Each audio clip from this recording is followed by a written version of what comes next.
예, YTN 라디오 이재현의 뉴스 정면 승부 4부 함께하고 계십니다. 이번에는 문화로 K를 읽다라는 순서로 이어가겠습니다.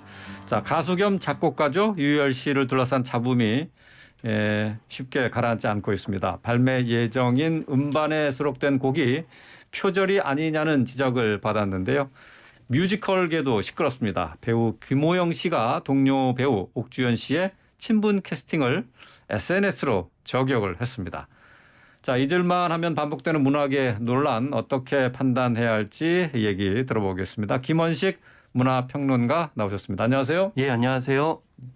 자, 이번 논란에 대해서 먼저 자세히 설명을 해주시죠. 유희열 씨의 어떤 곡이 누구의 곡을 표절했다는 겁니까? 일단 1차, 2차, 3차 이렇게 이어집니다. 이게 구분 없이 지금 보도가 되고 있어서 정리를 해드리면은 3차로 나눠져요? 예, 1차는 지난 14일에 있었습니다. 네. 새로운 노래인 아주 사적인 밤이 피아니스트 작곡가죠. 이제 유이치 사카모토 씨의 아쿠아와 비슷하다라고 이렇게 문제 제기가 됐습니다. 그래서 이때 사과문이 또 나왔고요. 네. 또 2차로 며칠 뒤에 똑같은 이 피아니스트 겸 작곡가인 류이치 사카모토의 곡이 내가 지켜지는 시간과 비슷하다. 그래서 구체적으로는 1900년이 아주 비슷하다. 이렇게 이야기를 했습니다. 이 있고 나서 다시 또 2차 사과문이 있었습니다. 그 뒤에 3차로 이전 노래들이 다시 또 소환이 됐습니다. 이 토이 시절의 프로젝트 좋은 사람, 또 너의 바다에 머물게 이런 작품들이 또 마케하라 노리유키, 또 토미타 라보와 비슷하다. 이런 지적이 나왔고요. 그 뒤에 다시 또 성시경의 해피 버스데이 투 유가 또 일본 안전지대 보컬인 다마키 고지의 해피 버스데이 노래와 비슷하다. 그리고 Please Don't Go My Girl이라고 하는 예전에 이제 모 지상파 예능에서 이제 선을 보였던 노래도 퍼블릭 어나운스먼트의 바디 범핑과 비슷하다. 이렇게 해서 연이어서 계속 나오고 있는 그런 상황이라고 볼 수가 있겠고요. 아니네요. 1, 2차의 지적, 류이치 사카모토의 노래에 대해서는 입장 표명을 했는데 3차로 지적된 여러 노래에 대해서는 해당 사항이 없다라고 이렇게 입장을 보이고 있습니다. 그래요.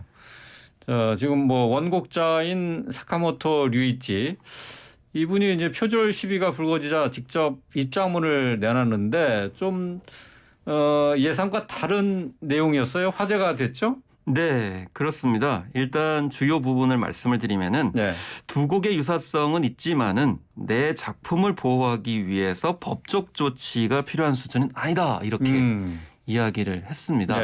대개 이제 비슷한 부분이 있으면은 표절이 맞다라는 식으로 하면서 불쾌감을 표시하는데 그렇지 않았고 이런 점이 다시 또 유희열 씨가 이제 존경을 한다라고 하는 맥락의 사과문을 게재했던 그런 입장문이었고요. 제가 이제 인상적으로 봤던 부분은 이 부분입니다. 이 모든 창작물은 기존 예술의 영향을 받는다. 그리고 독창성을 5% 내지 10% 정도를 가미한다면 훌륭하다. 이렇게 이야기를 했고요.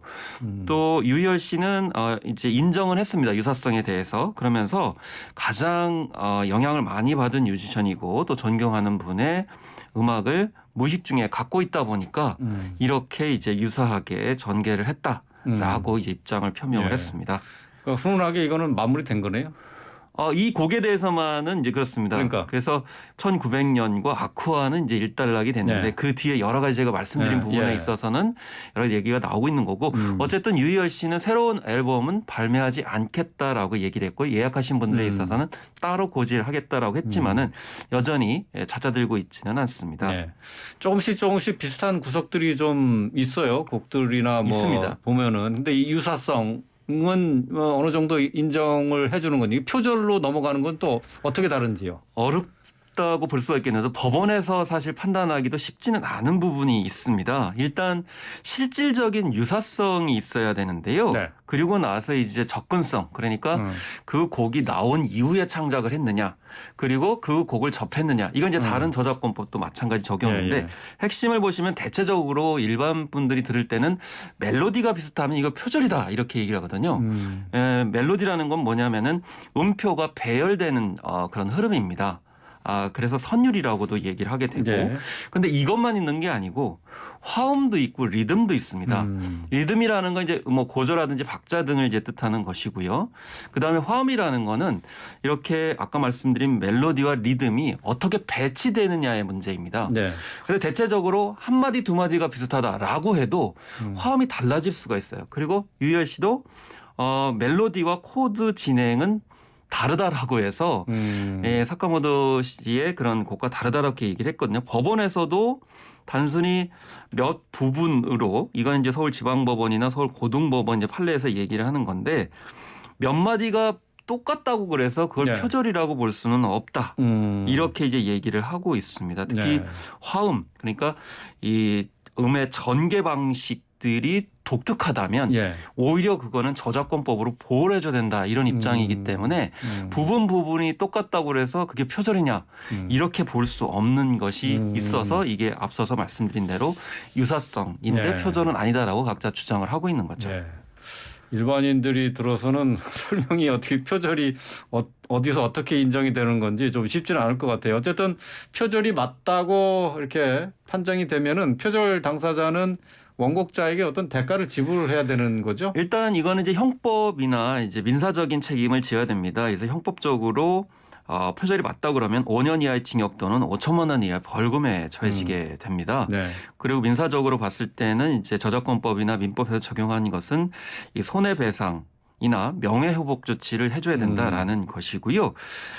그렇지만은 이 제일 관건은 원 저작자, 예. 제작사가 소를 제기하지 않으면 성립이 안 됩니다. 그래서 앞서서 이제 사카모토 미치 같은 경우는 원 저작자가 문제 제기를 하지 않았기 때문에 이것 자체는 성립을 하지 않게 되는 그런 상황을 볼 수가 있겠고요.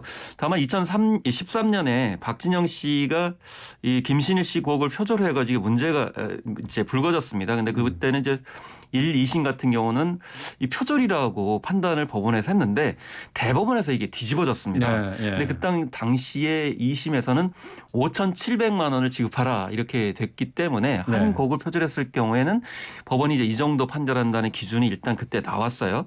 근데 대법원에서는 왜 이걸 표절이라고 보지 않았냐면 박진영 씨의 곡이 화성을 그래도 굉장히 많이 사용을 했다. 그러니까 전체적인 배열이나 이런 것들을 창작이 인정될 정도로 기여를 했기 때문에 이걸 이제 유사하지만 표절로 보기엔 좀 힘들다. 이렇게 이제 판결을 낸 사례가 있습니다. 예, 그렇군요.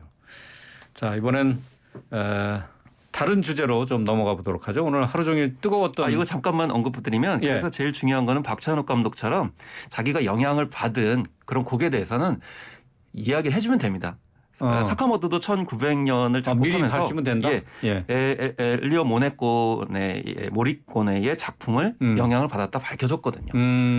우리나라가 좀 그런 게 잘 안 돼 있어서 미리 그거를 분명히 해주면은 나중에 문제가 되지는 않는다. 근데 그런 점들이 좀 우리나라 전체 문화계가 좀 아쉬운 점이 있습니다. 그렇군요. 예.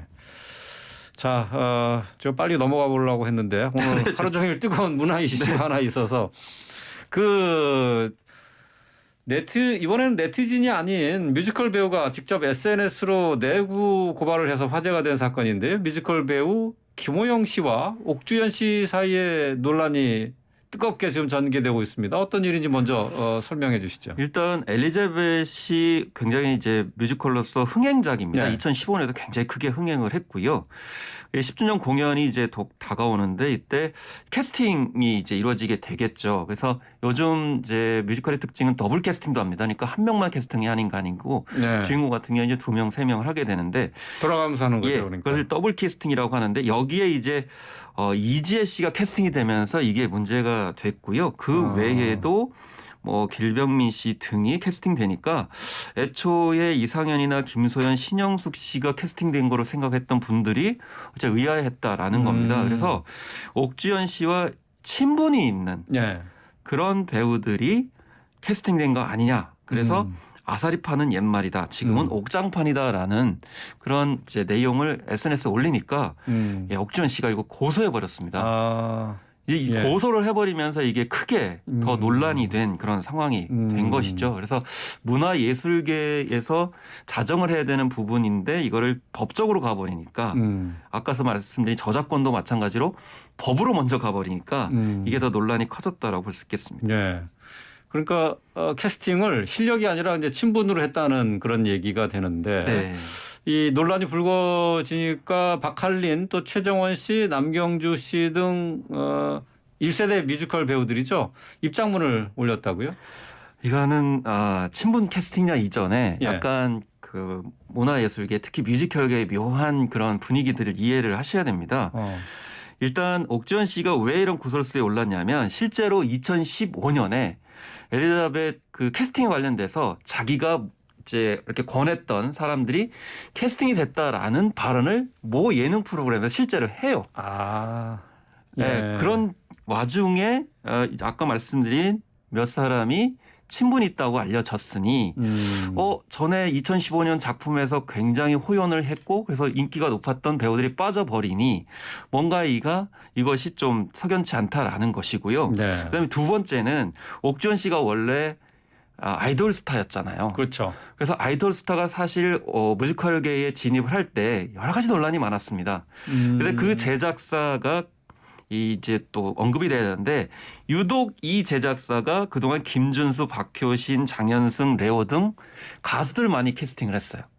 그래서 사실 어떤 마케팅 관점에 봤을 때는 비인기였던 뮤지컬에 대한 관심을 증폭은 시켰어요. 예, 그렇죠. 그런데 말이 나올 수 있는 거죠. 왜냐하면 뮤지컬계에서 잔뼈가 굵은 분들이 아니기 때문에 내부에서는 그런 갈등들이 있었는데 그런데 이제 친분 캐스팅 문제까지도 불거지니 그러면 실력 있는 뮤지컬 배우들이 캐스팅이 안 되고 혹은 활동을 잘했던 분들까지도 배제가 되고 친분을 통해 가지고 캐스팅되면 이게 정당한 거냐? 그러면 네. 제작사는 왜 자꾸 이런 식으로 캐스팅을 하느냐? 예, 라고 이제 이게 잠재되어 있던 것들이 이번에 터진 거죠, 사실은. 그렇게 보시면 제작사 됩니다. 입장에서는 뭐 흥행이 우선이기 때문에 인기인 위주로 또 화제가 있는 인물 위주로 그렇게 캐스팅할 수도 있는 것 아닙니까? 근데 이제 제작사 입장에서는 친분 캐스팅이 아니다 이렇게 일단 그러니까요. 입장 표명을 했습니다. 예. 그래서 1차, 2차, 3차, 4차 이제 뭐 오디션을 했다. 그래서 예, 1, 2차는 예. 서류 전형과 2차는 영상 오디션을 했고 3, 4차는 대면